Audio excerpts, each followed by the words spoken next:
Hello students, I am back with your lesson number 2, Organization of Commerce, and the name of the lesson is Principle of Management. In the first lesson, if you remember, we had seen what is management and we had seen different levels of management, the nature and importance of management. I had even learned you the different functions of top, middle and bottom level management. Then how do the management works? So I had told you that the management works by using planning, by using organizing, by directing, staffing, controlling. So the functions of all these 5 different functions. Now the lesson number 2, principle of management. अब अगर management ये है कि अलग अलग तरीके से चीज़ों को, ऑर्गेनाइजेशन को, घर को, स्कूल को, बैटलफील्ड को, गेम को मैनेज करना, तो what is principal of management? तो प्रिंसिपल ऑफ मैनेजमेंट समझ लो कि कोई रूल्स रेगुलेशंस नहीं है, बट एक गाइडलाइन है कि जिससे आपको पता चले कि हाउ टू मैनेज. तो मैनेजमेंट एक एक्टिविटी है. जैसे अभी हमने, I don't remember the name, Tanaji, we had seen के शिवाजी, छत्रपति शिवाजी ने भी मैनेजमेंट किया था कि कैसे उधर तक पहुंचने का और कैसे उनको हराने का. तो ये सब मैनेजमेंट के अंदर आता है.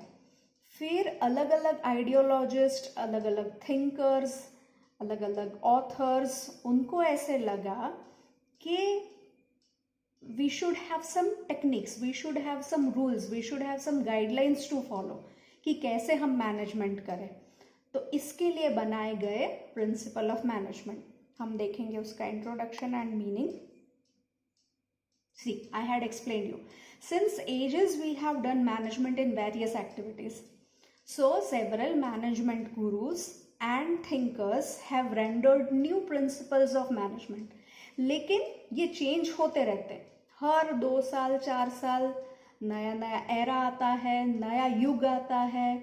The choices, the psychology of human, it gets changed. इसलिए ये प्रिंसिपल्स भी बदलते रहते हैं. बहुत सारे लोगों ने, बहुत सारे फिलोसॉफर्स ने अलग अलग प्रिंसिपल्स दिए हैं. Then these are some of assumptions, traditions and experiences and guidelines. Assumptions है कि शायद ऐसा टेक्निक या तो ऐसा रूल्स, ऐसा करने से ये मैनेजमेंट हो पाएगा, या तो पहले से आई है ट्रेडिशन, सालों से जैसे लोग अपने एम्प्लॉयज को गवर्न करते हैं, उनको ऑर्डर देते हैं, तो ट्रेडिशनली कोई ऑर्गेनाइजेशन को चलाना. देन थ्रू एक्सपीरियंस, कि मेरा एक्सपीरियंस ऐसा कहता है कि शायद हम स्टूडेंट को लीडर्स बनाए तो डिसिप्लिन अच्छा मेंटेन होगा. तो एक ये एक्सपीरियंस, ऐसा मैनेजमेंट करना. समटाइम्स गाइडलाइंस, ऊपर से जो गाइडलाइंस मिलती है, ऑर्डर्स मिलते हैं, उसको फॉलो करना.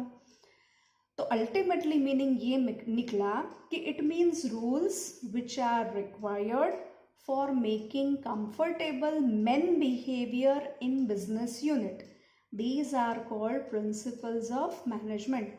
क्योंकि management is ultimately, it revolves around human behaviour, men behaviour.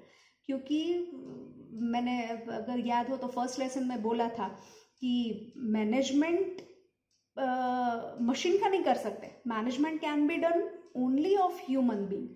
इसलिए इट रिवॉल्व्स अराउंड ह्यूमन. तो ह्यूमन के बिहेवियर कैसे कंफर्टेबल हो सकता है, उसके लिए हम जो रूल्स बनाते हैं, टेक्निक्स बनाते हैं, गाइडलाइंस बनाते हैं, ये है प्रिंसिपल्स ऑफ मैनेजमेंट.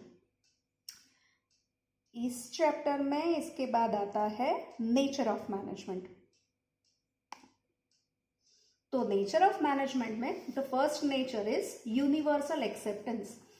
अभी principles of management, it is applied to mostly the business units, but whenever we need human collective efforts, these principles are required.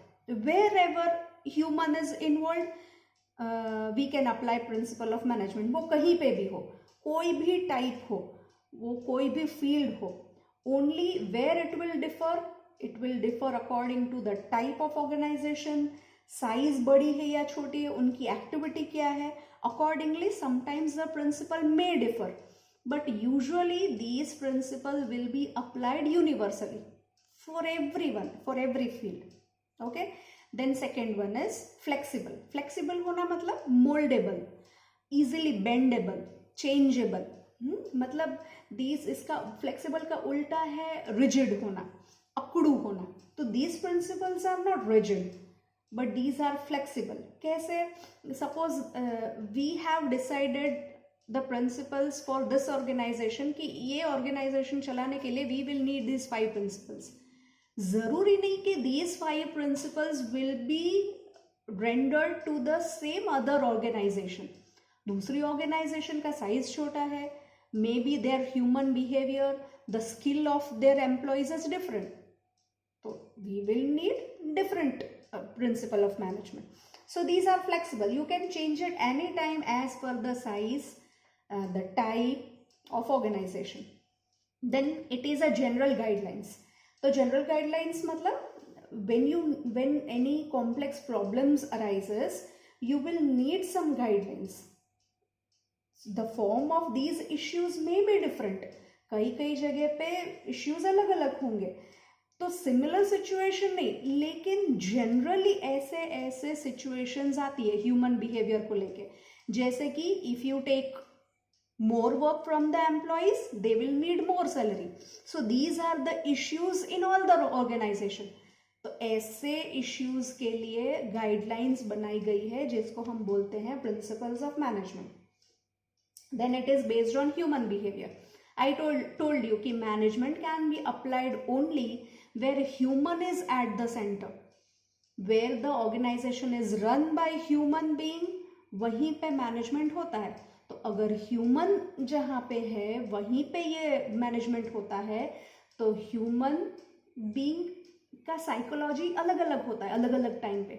Sometimes in ancient times they were not very salary conscious. वो कितने भी पैसे में चला लेते थे, लेकिन अभी देखा जाए तो you will see that they also expect a good amount of salary from their boss. तो human psychology changes, so again principle will change. So basically it is based on the human behavior. Then contingency matlab it happens accidentally, it happens by chance. जरूरी नहीं कि हर एक situation में वैसा ही रहे. If sometimes the situations are unavoidable, you have to change the principle. कभी कभी you will need to give fair and good amount of salary to the employees. तो अच्छा, कोई जल्दी से कोई प्रोजेक्ट कंप्लीट करना है, they will do it fast, तो provide them a fair amount of salary, handsome amount of salary. तो that time they by chance they can change the principle of behavior, principle of management. So these were the nature. Then we have importance of management principle of management. Again importance मतलब क्यों जरूरी है. तो first is increase in managerial efficiency. Principle of management क्या करता है? They will provide the guidelines to the managers. Now when someone is providing us guideline, when someone is giving us orders, rules and regulation, तो धीरे धीरे हम में भी improvement आता जाएगा. तो नेचुरली कि हम एफिशिएंट बनते जाएंगे. फिर धीरे धीरे वो मैनेजर हर एक चीज में एफिशिएंट बनता जाएगा. He will be very good in management. Secondly, maximum and effective usage of resources. Now see, when you are starting an organization, you have minimum machines and minimum human beings, मतलब man power. हमारे पास सब चीज कम है, even the raw material. When the company will flourish, that time you will have much more manpower, then you will have raw material. But starting में हमारे पास जब सब कम होता है, तो we have to make maximum and effective usage of all the resources. तो these guidelines, मतलब these principles of management, they will show us कि कैसे ये इफेक्टिव यूज इसका करने का. Then helpful for scientific and logical decisions. I told you कि management is all about decisions. Management का कॉइन का दूसरा साइड ही है डिसीजन लेना. The success of your management depends on कि how you are deciding to manage your business.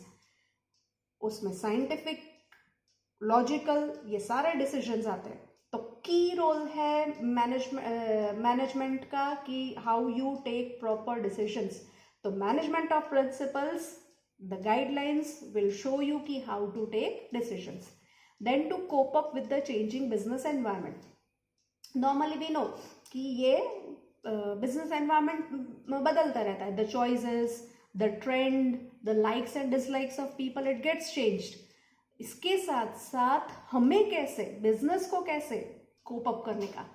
तो management, principle of management will tell them, will give the guidelines to business कि how to cope up with the changing demands of the people. Then to fulfil social responsibility.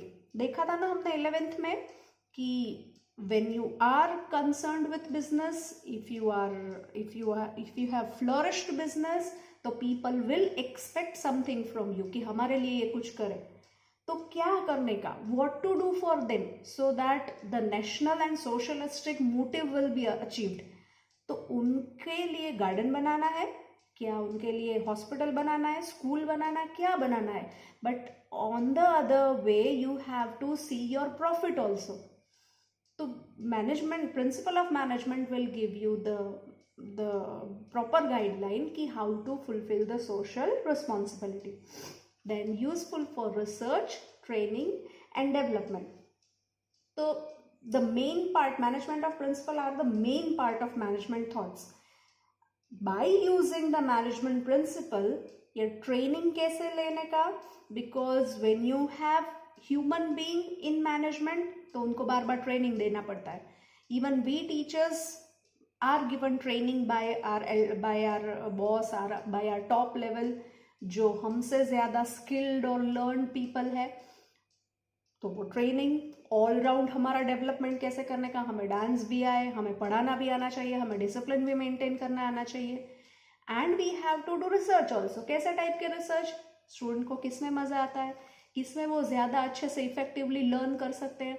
तो these are same with the business, same with the organization. तो by providing management, principle of management, one can very nicely do research, training and development. So this was all कि what we learned about lesson number 2 कि what is the meaning and introduction of principle of management, then nature of management, and we had the importance of management. The rest part of the lesson number 2 we will see after the second video. Okay, till then, goodbye.